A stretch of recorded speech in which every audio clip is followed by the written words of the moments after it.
देश में इस समय जो हाल है, जो हालात हैं, इसके बारे में आप क्या लगता है? मुसलमानों के तो पीछे पड़े हैं।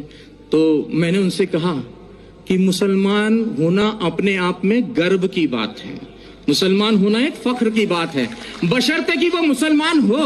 और मुसलमान से मतलब है मेरा मुकम्मल ईमान वाला, और मुकम्मल ईमान वाला कोई भी हो सकता है, फिर वो चाहे मुस्लिम हो, चाहे सिख हो, चाहे ईसाई हो, या मेरी तरह सनातन धर्म वाला एक मामूली सा अदना सा इंसान हो। तो मुकम्मल ईमान आना जरूरी है, और जब मुकम्मल ईमान आ जाएगा तो मुसलमानों का कोई क्या बाल वाका कर सकता है। कहते हैं कि नूरे हक शमे इलाही को बुझा सकता है कौन, जिसका हामी हो खुदा उसको मिटा सकता है कौन। न तलवार की धार से, न गोलियों की बौछार से, रब का बंदा डरता है तो सिर्फ परवरदिगार से, और आपको किसी से डरने की कोई जरूरत नहीं है। एक छोटा सा किस्सा और आपको सुना दूं। कश्मीर की यह सत्य घटना है, हमें हमारे गुरुजी ने सुनाई थी।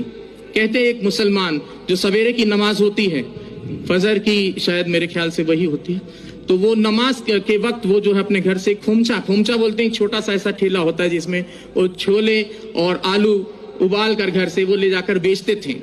तो बड़े ही अल्लाह के बंदे थे, बहुत ही ईश्वर की इबादत करने वाले बंदे थे। तो वो खोमचा बेचते थे और अल्लाह अल्लाह करते रहते थे। जो आता था उनको जो भी पैसा देता था वो उस पैसे को लेकर वो वहां खत्म कर देते थे मामला। तो वो खोमचा चला लेते थे और दे देते थे किसी को, और कोई भी उनको, अब ऐसे भी लोग थे उस भीड़ में जो उनको खोटा सिक्का देकर चले जाते थे, और वो अल्लाह अल्लाह करने वाले व्यक्ति, उनका ध्यान सिक्के पर ना होकर अपने अल्लाह पर रहता था।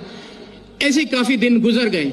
एक दिन वो अपने घर पहुंचे तो उन्होंने अपनी पत्नी से कहा कि भाई आज तुमने हमारे छोले और आलू जो खोमचा बनाती थी वो बनाया नहीं। तो बोले कि आज दुकानदार ने सामान नहीं दिया, सौदा नहीं दिया। बोले क्यों?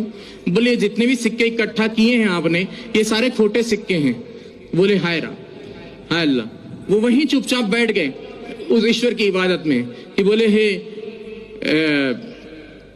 या अल्लाह, ये खोटा सिक्का तेरी दुनिया में तो नहीं चला, क्या मेरे जैसा खोटा सिक्का तुझे कबूल होगा? तो उसने उसी वक्त वहां पर एक नूर प्रकट हुआ और आवाज आई कि उस थैली में हाथ डालकर देख। और जब उसने थैली में हाथ डालकर देखा तो वो सारे खोटे सिक्के सोने की अशर्फियों में तब्दील हो गए थे। तो मुसलमान ऐसा होता है जो किसी खोटे सिक्के को भी हाथ लगा दे तो सोने की अशर्फी में तब्दील कर दे। तो इस चीज का ख्याल रखना चाहिए, मुसलमान को किसी से घबराने की जरूरत नहीं है।